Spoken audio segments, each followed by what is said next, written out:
कर्मफलेभ्यो हि साक्षान्मोक्षैकसाधनम् पाकस्य वह्निवज्ञानं विना मोक्षो न सिद्ध्यति।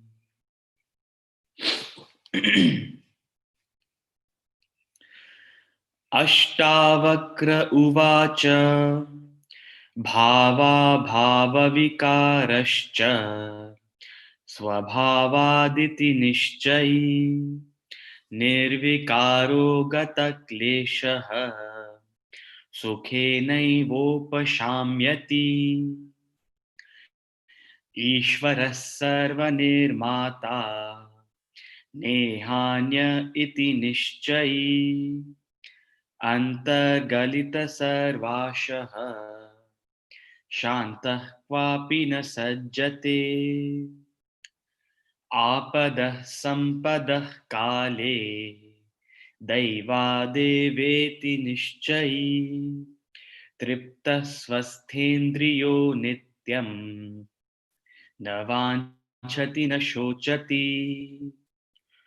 सुख दुःखे जन्म मृत्यु दैवादेवेति निश्चयी साध्यादर्शी निरायासः कुर्वन्नपि न लिप्यते।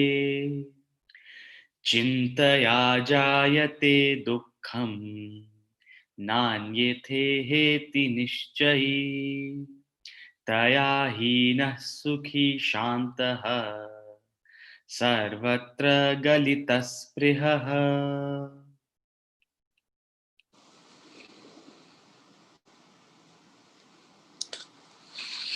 हरिओम। आज हम अष्टावक्र गीता के श्लोक नंबर 1 अध्याय नंबर 11 से शुरू करेंगे। जैसे कि आप जानते हैं, अष्टावक्र गीता जनक और अष्टावक्र के बीच का डिस्कशन नहीं है, एक थॉट्स हैं। दोनों अपने थॉट्स दे रहे हैं और अलग अलग थॉट्स नहीं है, दोनों के थॉट्स में एक सिनर्जी है, एक ऊर्जा है। तो हमारे शास्त्रों की परंपरा अलग तरह की है। यहाँ बताया भी जाता है, समझाया भी जाता है, बहलाया भी जाता है और डराया भी जाता है। उपनिषदों में, अष्टावक्र गीता में बताया गया, गीता जी में समझाया गया, भागवतम में और रामायण में दर्शाया गया और गरुड़ पुराण में डराया गया। तो अलग अलग परंपरा है, परंपरा का निर्वाह होता है। हर शास्त्र का अलग अलग स्टाइल होती है और वो एक स्पेक्ट्रम है, एक रेंज है। हाईएस्ट स्टूडेंट को बताया जाता है, उससे लोएस्ट को समझाया जाता है, उससे निम्न को दर्शाया बहलाया जाता है, और जो निम्नतम है, लोएस्ट है, उसको डराया जाता है। तो शास्त्रों के तरीके हैं। तो अष्टावक्र का जो शास्त्र है, अष्टावक्र गीता, गीता मीन्स गीत, ये अष्टावक्र और जनक के बीच का संवाद है, जिसमें दोनों अपने विचारों को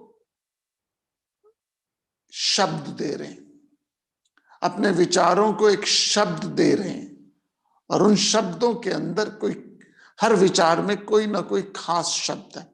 तो आज जो हम क्लास कर रहे हैं उसमें जो इंपॉर्टेंट शब्द है वह है निश्चित, निश्चयी, निश्चित, निश्चय करके अपने कर्म करो। तो आज का जो हमारा मूल शब्द है वो है निश्चय, डिटरमिन्ड, कॉन्फिडेंस से निश्चय करके करो।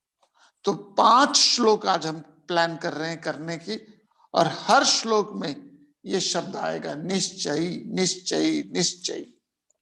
निश्चय करके, पूरी तरह से निश्चय पूर्वक आदमी क्या करता है।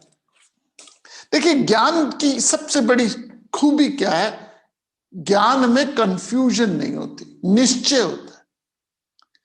किसी भी ज्ञान में, मैं आध्यात्मिक ज्ञान की बात नहीं कर रहा, किसी भी ज्ञान में ज्ञान होने के बाद डाउट नहीं होता। दूध में यदि नींबू डलेगा तो दूध फटेगा, ये ज्ञान हो गया, अब आपको डाउट नहीं है इसमें।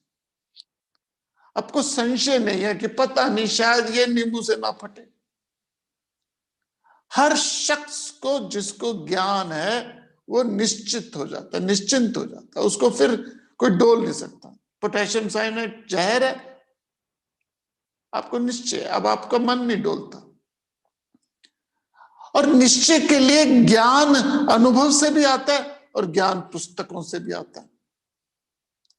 ज्ञान अनुभव से भी आता है, बिल्कुल आता है। अब बैंक में आप पैसे डालते डालते डालते डालते अनुभवों से आपको निश्चय हो गया, बीच में थोड़ा सा डोला, थोड़ा सा डोला, एक बैंक डूबने के कगार में पहुंच गया, हमारा निश्चय डोल गया, क्योंकि अनुभव से हमने अनुभव किया कि सिक्योरिटी नहीं है। लेकिन फिर भी अपने बैंक से सारे पैसे निकाल के अपने घर पे नहीं रखे, you still have money in your bank. Why? क्योंकि अभी भी निश्चय, कॉन्फिडेंस है। अध्यात्म में निश्चय तो बहुत बड़ी बात है, संसार में निश्चय। 7 बजे आज क्लास होगी, किसी ने मुझे फोन करके तो नहीं बोला सर आज सुबह 7 बजे क्लास है कि नहीं है। Not a single call came to me. आज सुबह 7 बजे आप सब लोग बैठे हो यहाँ पे जूम में या यूट्यूब में, इस समय ये यूट्यूब में भी चल रहा है, लाइव चल रहा है। किसी ने मुझे फोन करके नहीं पूछा कि सर आज क्लास हो रही है कि नहीं हो रही। क्यों नहीं पूछा? क्यों नहीं पूछा? बिकॉज निश्चय है कि होगी। कैसे पता निश्चय है? पिछले साल भर से हो रही है, पिछले साल भर से हर सुबह 7 बजे और शाम को 7 बजे हमारी वेदांता पे क्लासेस चल रही है। अब आपने जब जूम ऑन किया या यूट्यूब ऑन किया तो आपका मन नहीं डोला, पता नहीं आज सर आएंगे कि नहीं आएंगे, पता नहीं आज क्लास होगी कि नहीं होगी। क्यों नहीं मन डोला? निश्चय। कैसे निश्चय हुआ? अनुभव से। तो जब अनुभव आ जाए तो आदमी का निश्चय नहीं डोलता। या ज्ञान से अनुभव आता है या पढ़ने से अनुभव आता है। आपको अनुभव, ज्ञान से अनुभव से, सॉरी, अनुभव से ज्ञान आता है या पढ़ने से ज्ञान आता है। आपने इंटरनेट में टिकट बुक कराई, प्रिंट आ गया, आपको शांति होगी। क्यों शांति होगी? क्योंकि अनुभव से आपको पता है कि आपने पिछली कई बार जब इंटरनेट से टिकट बुक कराई है और आपकी प्रिंट आउट आया, एयरपोर्ट आप गए हो, आपको सीट मिली है, आपको कोई संशय नहीं है। ये ज्ञान जो आपको अनुभव से हुआ, बैंक में पैसा जमा कराया, यह अनुभव से हुआ, ये ज्ञान है। लेकिन आपको पढ़ के भी ज्ञान होता है। ये संसार 5 महाभूतों से बना हुआ है, अग्नि, जल, पृथ्वी, वायु, आकाश। आपको कैसे पता? हाइड्रोजन और ऑक्सीजन मिला के 1 मॉलिक्यूल ऑफ वाटर क्रिएट करते हैं, आपको ज्ञान है। कैसे पता? आपने खुद किया टेस्ट? मैंने तो नहीं किया, मैंने तो नहीं किया टेस्ट। हाइड्रोजन और ऑक्सीजन को मॉलिक्यूल बनाया और ड्रॉप्स ऑफ वाटर आया। ऑफ कोर्स केमिस्ट्री में यू कैन टेस्ट इट। मैंने नहीं किया, आपने किया हो तो पता नहीं, मैंने नहीं किया। लेकिन मुझे ज्ञान है। कैसे ज्ञान है कि हाइड्रोजन और ऑक्सीजन मिलके पानी बनाते हैं? पढ़ के, शास्त्रों में पढ़ा। शास्त्रों में पढ़ा मीन्स केमिस्ट्री की किताबों में पढ़ा, टीचर्स ने बताया।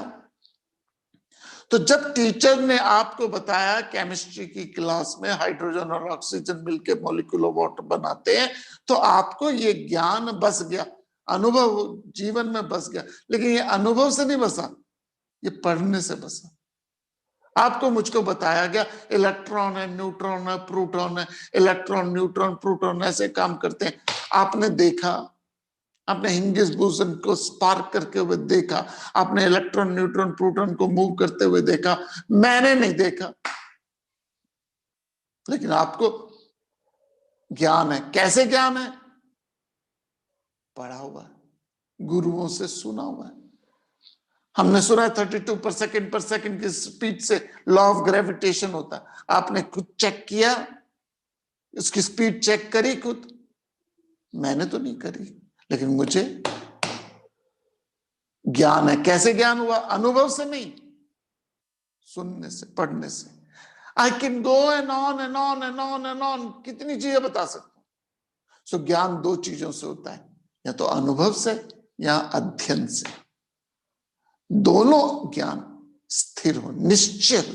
ज्ञान की क्वालिटी यही है कि ज्ञान में कंफ्यूजन नहीं है, ज्ञान में कंफ्यूजन नहीं है, ज्ञान में डाउट नहीं है, निश्चय है। तो आज हमारी सारी क्लास इसी एक विषय पे चलेगी, निश्चयी निश्चयी निश्चय। लगातार अष्टावक्र इसी बात पे बताएंगे। तो आज हम शुरू करते हैं 11वां अध्याय, श्लोक नंबर 1 से शुरू करते हैं। 11वें अध्याय के श्लोक नंबर 1।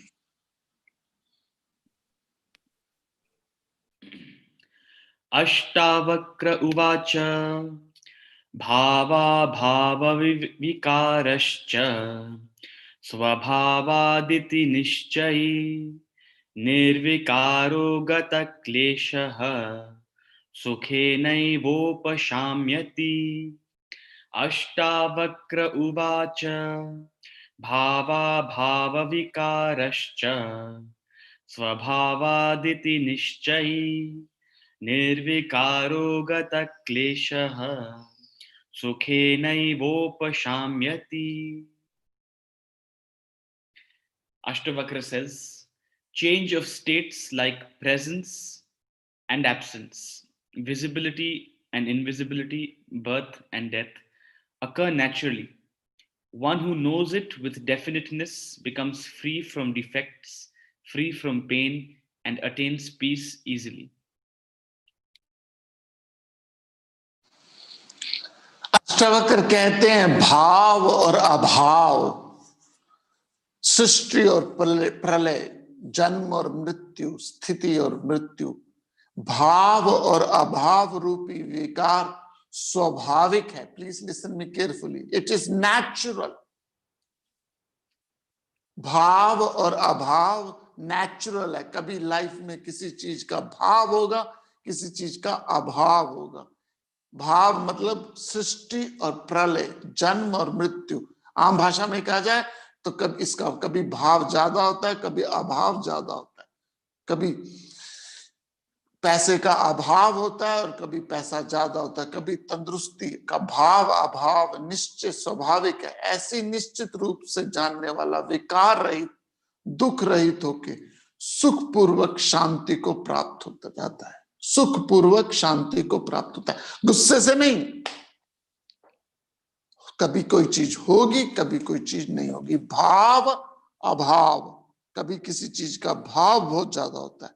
विज्ञान जो है वो हमें समझाता है कि निर्विकार की तरफ जाओ। साइंस, वेदांत, उपनिषद सब कहते हैं उस निर्विकार की स्थिति पे जाओ जो भाव और अभाव से ऊपर है। मैं समझा देता हूं।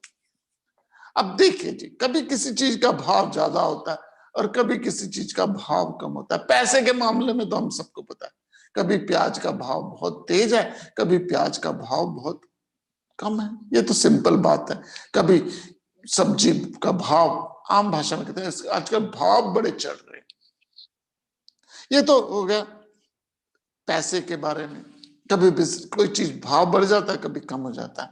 दैट्स बिजनेस, प्रोफेशन, करियर, और सारा दिन उसी पे चर्चा होती है। प्याज का भाव बढ़ गया, टमाटर का भाव बढ़ गया, ये हो गया। दूसरा, व्यक्ति का भाव बढ़ जाता है। आज तेरे भाव बहुत बढ़ रहे हैं आजकल। कभी कभी कहते हैं इसके भाव बहुत बढ़ रहे हैं, इसके रेट बड़े चढ़ रहे हैं आजकल। व्यक्ति का भी भाव बढ़ता है और व्यक्ति का भी भाव कम होता है। मेरी जिंदगी के बहुत गहरे अनुभवों से एक अनुभव है, बहुत गहरे अनुभवों से एक अनुभव है कि एक जगह में था, होटल में था। उस समय movie I love story. Love story movie थी, कुमार गौरव हीरो था। और वो कुमार गौरव आया किसी लॉबी में और चारों तरफ लोग ही लोग, लोग ही लोग, लोग ही लोग। मूवी हिट थी लव स्टोरी कुमार गौरव की। और लोग दर्शन दो घनश्याम नाथ मोरी अखिया प्यासी रे, लोग उसके दर्शन को वेट कर रहे हैं कि कुमार गौरव आएगा, दर्शन देगा। Love story film. उस समय उसका भाव क्या था? बहुत हैवी था। कुछ सालों बाद उसकी जब भाव कम होना शुरू हुआ, उसकी वैल्यू कम होनी शुरू होगी, पिक्चरें पिटनी शुरू हो गई, और उसके बाद I saw him in airport sitting alone, nobody is with him. भाव अभाव। सो सब्जी का भाव ऊपर होता है, आपके शरीर का भाव अभाव ऊपर होता है, आपकी रिश्तेदारी, आपके मान सम्मान का भाव अभाव ऊपर होता है। लेकिन परमात्मा का ना कभी अभाव हुआ ना कभी भाव हुआ, वो भाव अभाव से ऊपर है। वो भाव अभाव विकार हैं, नए आते हैं चले जाते हैं, लेकिन निश्चय सोच लो कि परमात्मा जो मेरे अंदर आत्मा है वो भाव अभाव से ऊपर है। ऐसा कभी नहीं था कि इसका कभी अभाव। ये भाव और अभाव संसार देता है, किसी चीज को देता है, किसी की चीज को नहीं देता। अभी मैं कल YouTube में देख रहा था, ईरान में टेम्पल है, ईरान का शहर है तेहरान, वहां पे एक टेम्पल है, और YouTube ब्लॉगर वहां दिखा रहा था ईरान का टेम्पल, और वहां पे चप्पल पहन के ऐसे घूम रहे हैं लोग, क्योंकि उस ईरान में मंदिर के भाव को भाव नहीं दिया गया, मंदिर के भाव को भाव नहीं दिया गया। तो रिचुअल्स को भी कहीं भाव है कहीं अभाव है, रिचुअल्स का भी कहीं जगह बहुत भाव है, परमात्मा का भी कई शहरों में इस परमात्मा का भाव ज्यादा है, इस परमात्मा का भाव कम है। आप में से कितने लोग मुर्गन की पूजा करते हैं, कितना भाव देते हो मुर्गन को? आपको कि भगवान है, बिल्कुल भगवान है, लेकिन कितना भाव है, कितनी आपके घर में मूर्ति लगी हुई है मुर्गन की। हम मुर्गन को भाव नहीं देते इतना, लेकिन तमिलनाडु में, साउथ में भगवान मुर्गन का भाव ज्यादा है। अब महाराष्ट्र चले जाइए, वहां दत्तात्रेय महाराज जी का भाव ज्यादा है। तो हमने भगवान को भी जगह जगह का भाव दे रखा है। वैष्णो देवी का नॉर्थ में भाव ज्यादा है, अब साउथ में चले जाओ तो वैष्णो देवी की कितनी चर्चा होती है। सो रिचुअल्स का भाव अभाव, लेकिन प्रभु जो आत्मा है वो भाव अभाव से ऊपर है। निश्चय कर लो, संसार की हर चीज थोड़े समय उसकी गुड्डी चढ़ती है, थोड़े समय बाद उसकी गुड्डी नीचे हो जाती है। सो प्लीज हम सब लोग निश्चय करें, और जब आप परमात्मा को निर्विकार कलेश रहित मानते हो तभी आप सुखपूर्वक शांति को उपलब्ध होंगे। तो शांति कब आएगी? आपके जीवन में शांति कब आएगी? मेरे जीवन में शांति कब आएगी? जब उस परमात्मा को पूर्ण भाव दो। परमात्मा कभी भाव रहित नहीं है, जो मेरे अंदर आत्मा है वो उस अभाव और भाव से ऊपर है, और संसार की हर चीज, आपका शरीर का भी भाव है। हाथी के शरीर जिंदा लाख का, मरा 1.25 लाख का। हाथी के शरीर का भाव मरने के बाद ज्यादा है, और हमारे शरीर का भाव मरने के बाद कुछ नहीं। हाथी का, जानवर का शरीर मरने के बाद कुछ पैसे दे जाता है, उसका भाव ज्यादा हो जाता है, और आदमी का शरीर के भाव कुछ नहीं। कोई नहीं उस शरीर को हाथ भी नहीं लगाना चाहते, उस शरीर को, उस शरीर को जिससे इतना लगाव था दूसरे को, उस शरीर को पत्नी भी, पति भी, बच्चे भी हाथ नहीं लगाना चाहते, दूर से देखते हैं। और क्या करते हैं? मखमली चद्दरों से उठा के उसको बेड से उठा के उसे जमीन पे बिठा देते हैं, और एक कफन ला देते हैं, और मर्सिडीज बेंज में नहीं ले जाते उसको उसकी अंतिम यात्रा में। क्या बुलाते हो? शव वाहन। एयर कंडीशन होता है वो कभी? क्यों? क्योंकि अब उस शरीर का कोई भी भाव नहीं है। तो शरीर का, मन का, परिवार का, यश का, सम्मान का, संसारिक ज्ञान का भाव और अभाव होता है। शरीर का, पैसे का, समाज का, यश का, धन का, तन का, मन का, बुद्धि का, संसारिक ज्ञान का कभी भाव होता है, कभी अभाव होता है, लेकिन परमात्मा भाव अभाव से ऊपर है।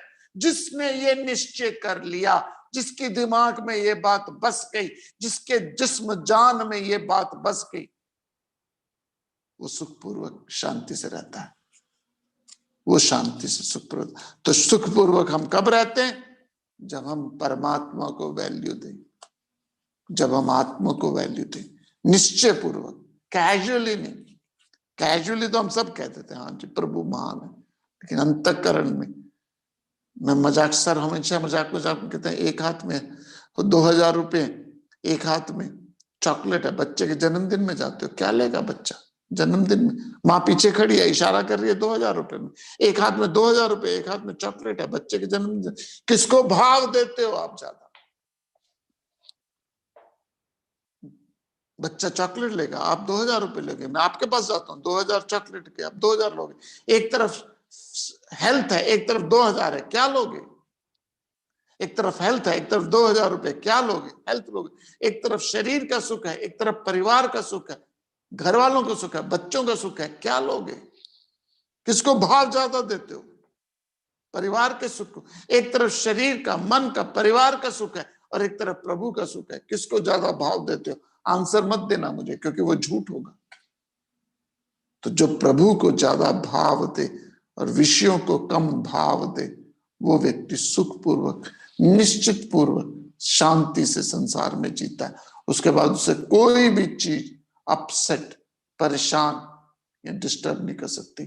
श्लोक नंबर 2, चैप्टर नंबर 10।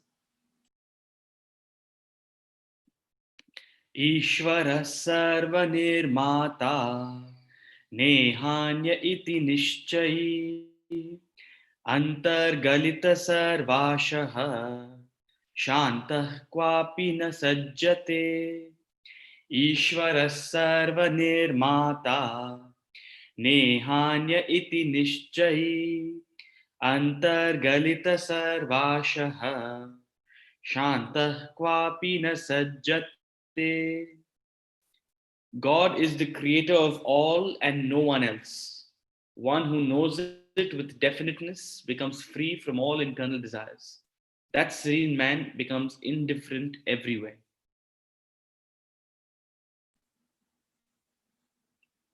ईश्वर सबका सृष्टा है, कोई अन्य नहीं, ऐसा निश्चित पूर्वक जानने वाले को सभी आंतरिक इच्छाओं का नाश हो जाता है।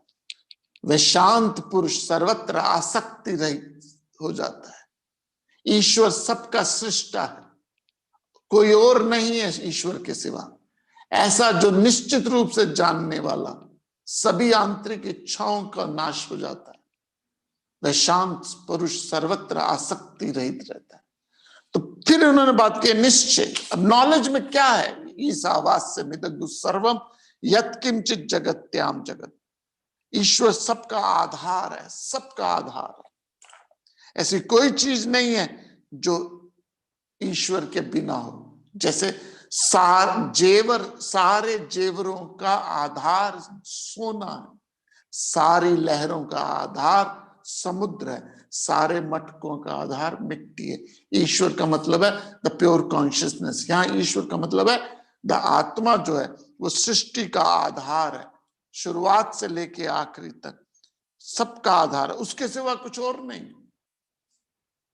ये जो जान लेता है, फिर वो आशा पुरुष शांत हो जाता है, फिर सब आशाएं नष्ट हो जाती हैं, सब उसकी इच्छाएं नष्ट हो जाती है। वह किसी से भी आसक्त नहीं होता, किसी से भी परेशान नहीं होता। समझिए मैं क्या कहना चाहता हूं, मैं क्या कहता हूं, अष्टवक्र जी क्या कहना चाहते हैं। Who am I to say कि मैं क्या कहना चाहता हूं। अष्टवक्र जी कहते हैं इस संसार में दो तरह की सृष्टियां हैं। समझिएगा जरा, इस संसार में दो तरह की सृष्टियां हैं, एक है ईश्वरीय सृष्टि और एक है बौद्धिक सृष्टि। अष्टवक्र इस बात को बहुत जगह प्रतिपादित करते हैं, मैनिफेस्ट करते हैं। दो तरह की सृष्टियां हैं, एक है ईश्वरीय और एक है बौद्धिक, आपके दिमाग द्वारा बनाई गई।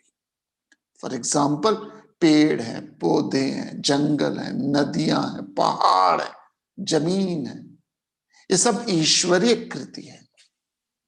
ये सब ईश्वरीय कृति है। नदी है, पेड़ है, नदियां हैं, पहाड़ है, सूरज है, चांद है, तारे हैं। They are not man made, ईश्वरीय है, कॉस्मिक पावर से बनी है। और ये कॉस्मिक पावर, ईश्वरीय शक्ति सब जगह है, सारी सृष्टि में, हर जगह ईश्वरीय शक्ति, पेड़ों में, पौधों में, नदियों में, पहाड़ों में, तारों में, चांद में, सूरज में, हवा में। दूसरी है बौद्धिक शक्ति जो आदमी के दिमाग ने बनाई है। ये बिल्डिंग, ये मकान, ये गाड़ियां, ये साड़ियां, ये आईपैड, ये स्वेटर, ये लकड़ी, ये मकान, ये बिजली, ये पंखे, ये ईश्वरीय कृति नहीं है। ये ईश्वरीय कृति नहीं है, ये बौद्धिक कृति है। ऑफ कोर्स शक्तिदाता प्रिंसिपल परमात्मा है। नई नई कृति आ रही हैं, नई नई क्रिएशन हो रही है। आज से 25 साल पहले nobody even heard the concept of internet. ये कृति करी, ये बुद्धि ने कृति करी, बौद्धिक कृति हुई, बहुत बढ़िया बौद्धिक क्रिएशन हुई इंटरनेट।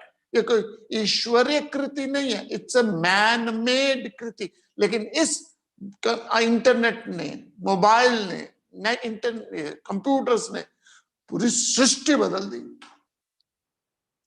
सृष्टि बदल दी, बिल्कुल बदली है। और वो ईश्वरीय कृति कभी भी परेशान नहीं करती, दुख नहीं देती, सहज है, स्वीकार कर लो। बौद्धिक कृति आदमी को परेशान करती है। बौद्धिक कृति आदमी को दुख, सुख, लाभ, हानि, मान, अपमान, जय, पराजय देती है। ईश्वरीय कृति में मान, अपमान, जय, पराजय, लाभ, हानि, सुख, दुख नहीं है। तो जो ये निश्चय कर लेता है कि जो दुख का कारण है वो ईश्वरीय कृति नहीं है, जो ये जान लेता है कि सुख और दुख से ऊपर है ईश्वरीय कृति, वो सनातन है। आपके जो झंझट, झमेले, झगड़े, झंझनाहट आ रही है, वो आ रही है मकान से, वो आ रही है बिजनेस से, वो आ रही है व्यापार से, वो आ रही है गाड़ियों से, वो आ रही है जमीनों से। और ये ईश्वरीय कृति नहीं है, ये आपके दिमाग की उपज है। और जो जो दिमाग की उपज में चीजें बनती है वो सुख भी देती है, दुख भी देती है। निश्चय करके ये जान लो कि प्रभु का आपके सुख दुख से कोई लेना देना नहीं है। आपको ठंड लगती है, नेचुरल लाइफ में नहीं लगती, लेकिन हमने अपने आप को बौद्धिक इस्तेमाल करके हीटरों में बांध बांध के। अभी किसी बहुत एक सीईओ से बात कर रहा था मैं, बहुत बड़ी कंपनी का सीईओ था, उसे मिलने गया मैं, तो बड़ी सी बिल्डिंग है, बहुत ही सुंदर, एयर कंडीशन, बड़ी सी बिल्डिंग है। उसका रूम भी, उसका जो ऑफिस का कमरा होगा कम से कम मेरे घर से बड़ा होगा, उसका अपने का कमरा, ऑफिस का रूम। और मैं I know him very well, तो मैं गया तो उन्होंने जानते थे मुझे, तो मैं ऑफिस में उनके कमरे में पहुंचा तो कहते हैं वो है नहीं। मैंने कहा कहाँ है? कहते छत पे बैठे हुए। छत पे बैठे मतलब? तो ऑफकोर्स मैं छत, इतना बड़ा एयर कंडीशन कमरा, सब कुछ छोड़ के वो छत पे बैठे हुए धूप में, टैंकी के साथ, टैंकियां लगी होती है ना छत पे, टैंकी के साथ धूप में, एक टेबल लगाया हुआ है, फोन तो है, और उसके बाद वहां पे 2-4 कुर्सियां लगी हैं। मैंने पूछा ये क्या हो गया, ये क्या हो गया, इतना बढ़िया बड़ा ऑफिस छोड़ के छत पे टैंकी के पास धूप में बैठे हो? ऑफ कोर्स ठंड थी। कहते हैं, हंसने लगे, कहते हैं डॉक्टर कह रहे हैं तुम्हारा विटामिन डी बहुत कम है, so you need sunlight, you need sunlight, vitamin D के लिए। मैंने कहा इतना बड़ा कमरा ऐसे बनाया आपने? कहते हैं सर आप मजाक मत उड़ाओ हमारा, इतना बड़ा कमरा, एयर कंडीशन, ब्यूटीफुल, लग्जरियस, और बैठे गए टैंकी के किनारे छत पे एक कुर्सी लगा के।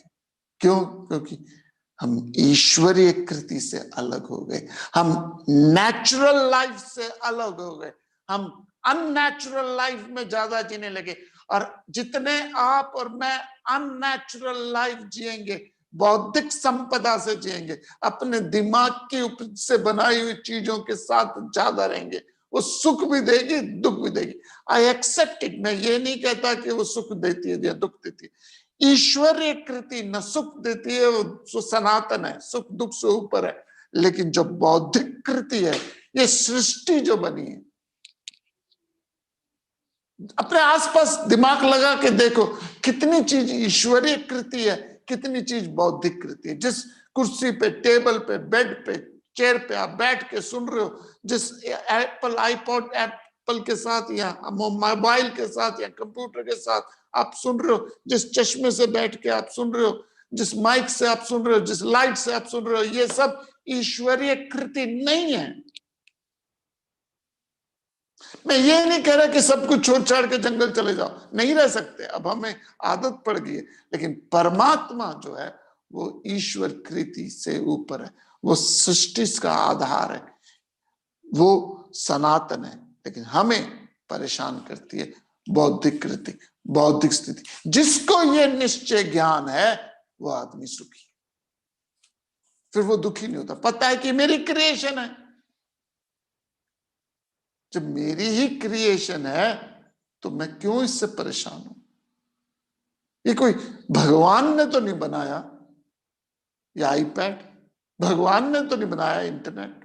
आप कहोगे भगवान आधार है, डेटा एक्सेप्ट, लेकिन आपके शरीर की कृति नेचुरल है, परफेक्ट है। शरीर जो कृति है वो परफेक्ट है। बीमारी जो है वो मैन मेड है। ज्यादातर बीमारी आपकी अनइंटेलिजेंट, मेरी अनइंटेलिजेंट खाने पीने सोने जागने से होती है।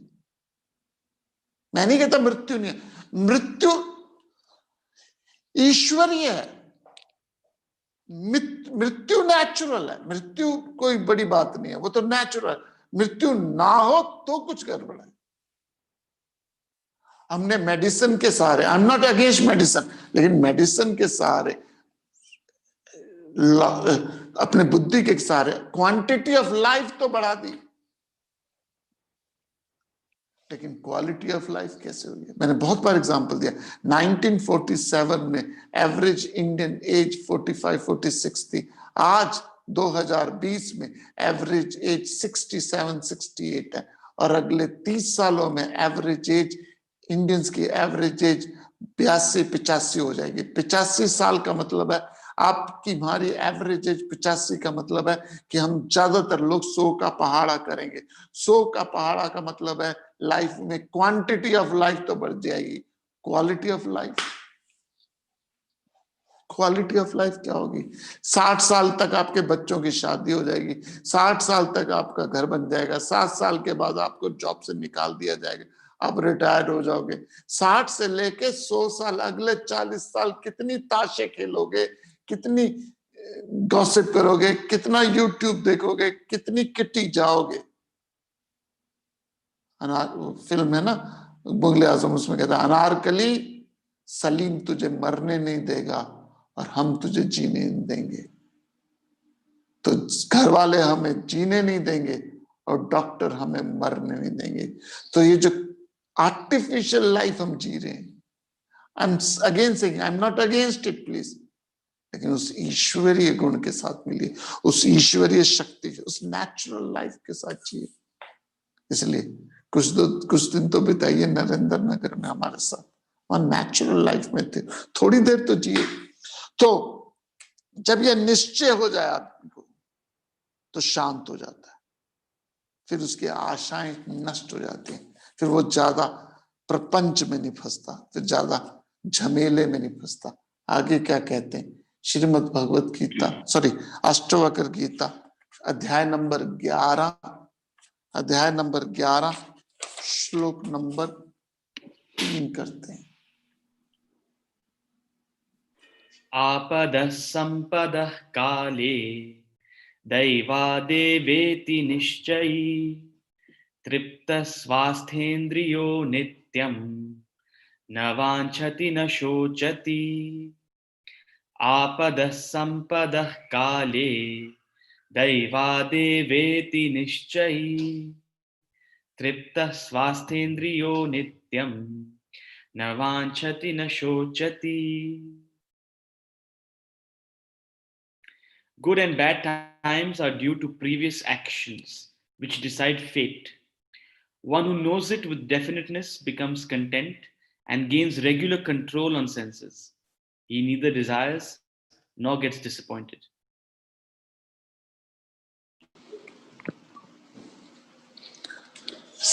संपत्ति और विपत्ति क्या समय प्रारब्धवश होता है, ऐसा निश्चित रूप से जानने वाला संतोष और निरंतर संयमित इंद्रियों से युक्त होकर न इच्छा करता है न शोक करता है. यदि आप देखिए, पहले शब्द में आया भाव अभाव, दूसरे शब्द में आया सृष्टि के बारे में, और इस श्लोक में आया सुख और दुख के बारे में. श्लोक नंबर 3 विपत्ति और संपत्ति.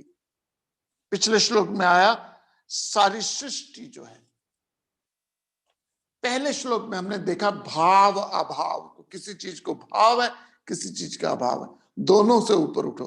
फिर सृष्टि की बात करी, सृष्टि के अंदर अलग अलग सृष्टियां हुई.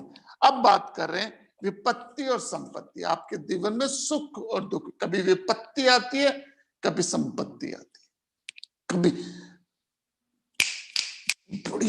बड़ा सुख आने लगता है, कभी विपत्ति आने लगती है. बिकॉज ऑफ योर प्रारब्ध, because of your past action. हमारे गुरु जी हमेशा कहते हैं सडनली विदाउट एनी रीजन और राइम यू फील हैप्पी. बिना किसी रीजन और कारण के आप सडनली खुश होने लग जाते हो. इट्स पुण्य, पास्ट पुण्यों का रिजल्ट है. और बिना किसी रीजन और कारण के आप दुखी रहते हो. Everything is going fine in your life. बच्चे अच्छे पढ़े हुए हैं, बच्चों की शादी हो गई है, घर में बिजली पानी सब है, पैसे की भी कमी नहीं है, परिवार में कोई बीमार भी नहीं है, दुखी भी नहीं है. एवरीथिंग इज फाइन, सब स्मूथ चल रहा है. बच्चे बीमार नहीं है, पैसा भी है, ठीक भी है, हेल्थ भी अच्छी है, बट दुखी हो. क्यों दुखी हो? पास्ट पापास के कारण. तो पास्ट के पाप और पुण्य आपको सडनली सुख दुख देते हैं. सडनली आप सुख दुख को प्राप्त हो जाते हैं, विपत्ति लगती है. तो कई बार विपत्ति संपत्ति आती भी नहीं, फिर भी हम सुख दुख होते हैं, और कई बार ऑफ कोर्स आती भी है. Season of Joy and sorrow का जो मेरा लेक्चर है गीता जयंती का, वो यही है. सीजन आते हैं, विपत्ति और संपत्ति के सीजन आते हैं, अप्स एंड डाउन आते हैं. मैं हमेशा कहता हूं आपको ईसीजी देखिए, आपको ईसीजी हमेशा ऊपर नीचे होती है. आपको ईसीजी में अप एंड डाउन चाहिए या सीधी लाइन चाहिए, ये चॉइस आपके पास. आपको अप एंड डाउन चाहिए या सीधी लाइन चाहिए. विपत्ति और संपत्ति, सुख दुख, growth, problems is a part and part of life. जो ये जानता है वो शांत रहता है, निश्चय पूर्वक. थ्योरेटिकली तो हम सब जानते हैं, थ्योरेटिकली तो रिक्शा वाला भी जानता है. आई एम नॉट डिग्रेडिंग रिक्शा वाला प्लीज. थ्योरेटिकली तो हर आदमी जानता है. आपके घर के बाहर जो गार्ड बैठा हुआ है वो भी जानता है, सब सुख दुख है, सब लाभधानी, आए हैं सो जाएंगे, राजा रंग फकीर, कुछ तो से आकर चले गए, कुछ पहने जंजीर, पता नहीं क्या क्या डायलॉग है. संपत्ति आएगी, विपत्ति आएगी, किसी से भी पूछ लो, हर आदमी बोलता है. लेकिन निश्चय पूर्वक क्या ये बात बसी है या सिर्फ लिप सर्विस हो रही है? ये अनुभव से बता रहे हो, थ्योरी से बता रहे हो, या सिर्फ शब्दों के गुंजल है? सिर्फ शब्दों के गुंजल है तो बड़े फ्लावरी होंगे, बड़े फ्लावरी होंगे, लेकिन उसमें तत्व नहीं होगा, उसमें एसेंस नहीं होगा. तो ये अष्टवक्र इसलिए हिट करता है क्योंकि अनुभव से बोल रहे हैं. अष्टवक्र गीता इसलिए हिट करती है क्योंकि अनुभव से बोल रही है. कोई भी शास्त्र जब अनुभव से लिखा जाए, अनुभव से बोला जाए, तो उसकी महिमा बहुत ज्यादा होती है. ऐसे करोड़ों शास्त्र हैं जो बोले गए, लिखे गए, लेकिन नोबडी नोस दैम।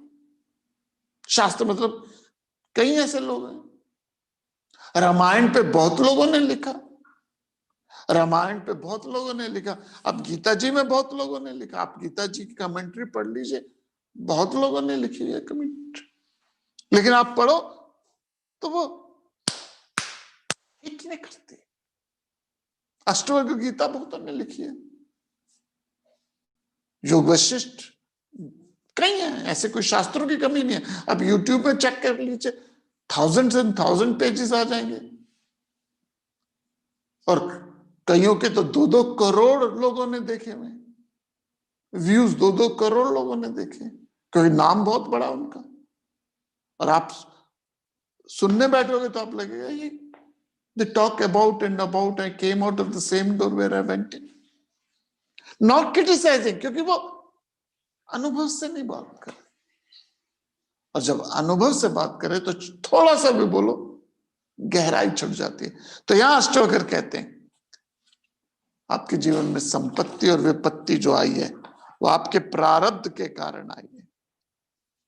संपत्ति और विपत्ति वो आपके प्रारब्ध के कारण आई है, और उसको आप झेलो, उसको आप झेलो, उससे आगे आप कुछ नहीं कर सकते। आपदा संपदा ये आपके अपने जीवन का स्वरूप है। तो शास्त्र हमेशा हमें और आपको बार बार समझाने की कोशिश करते हैं कि जितना ज्ञान ज्यादा होगा आप थोड़ा बोलोगे, लेकिन वो सॉलिड बोलोगे, अनुभव से बोलोगे। और जितना थ्योरेटिकली ज्ञान होगा उससे काफी कुछ कह दोगे, लेकिन बात समझ नहीं आएगी। फेमस एस्से है, शायद रॉबर्ट ब्राउनी का है, इंग्लिश लिटरेचर का one of the famous essay है। स्कूल में उसे बोला गया, रॉबर्ट ब्राउनी था I think, write an essay that the greatness of a Jesus Christ, that he turned water into wine. एक कहानी आती है बाइबल में कि जीसस क्राइस्ट ने पानी को टच किया और वो वाइन बन गई। आई एम नॉट सेइंग राइट है रॉन्ग है, कल्चर का, हर कल्चर का अलग अलग मापदंड होते हैं। वेस्ट में wine is not considered bad thing, खाना, फ्रांस में खाना वाइन में बनता है, चर्च में वाइन दी जाती है। So I am not going to cultural side में, लेकिन उन्होंने कहा कि उन्होंने पानी को टच किया और पानी वाइन बन गया। पिंक पिंक कलर की होती है वाइन। ऐसे लिखना था, 3 घंटे थे ऐसे लिखे, लोग लिखे जा रहे हैं, लिखे जा रहे हैं, लिखे जा रहे हैं, लिखे जा रहे हैं, लिखे जा रहे हैं। Robert Browning, famous poet, Lord Violet, sorry, Robert Browning नहीं, लिखे जा रहे हैं, लिखे जा रहे हैं, सब लिखे जा रहे हैं, लेकिन ये व्यक्ति चुप बैठा हुआ है, कुछ नहीं लिख रहा, सोच जा रहा है, सोच जा रहा है, सोच जा रहा है। टीचर आया, कहता कुछ तो लिख दो, कुछ नंबर तो मिल जाएंगे तुझे,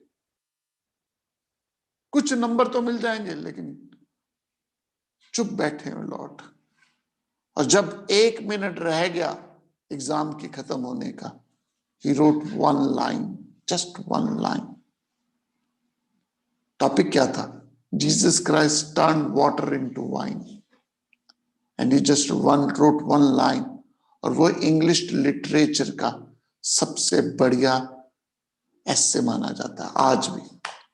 Now what he wrote was this, he wrote element met the master। अब मुझे नहीं पता कितने लोग समझ पाएंगे ये बात भी, इसलिए जिसने लिखा उससे ज्यादा जिसने चेक किया उसको मैं दाद देता हूं। तो लॉर्ड बैरन ने लिखा, element met the master and blushed. Element met the master and blushed. पानी एक एलिमेंट है, पानी एक तत्व है, पंच महाभूतों का एक एलिमेंट है। जब उसने मास्टर को देखा तो उसका चेहरा खिल गया। That is what poetry is, that is what life is. थोड़ा बोलो, लेकिन सॉलिड बोलो।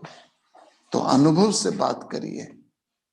हम सब थ्योरी बात करते हैं, तो अष्टवक्र कहता है जो निश्चय हो जाए, अनुभव में आ जाए, जब ज्ञान बस जाए, फिर उसके बाद कोई भी चीज आपको अपसेट नहीं कर सकती, कोई भी चीज आपको अपसेट नहीं कर सकती।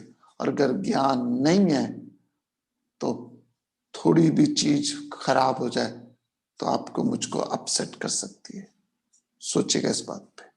हरिओम तत्सत।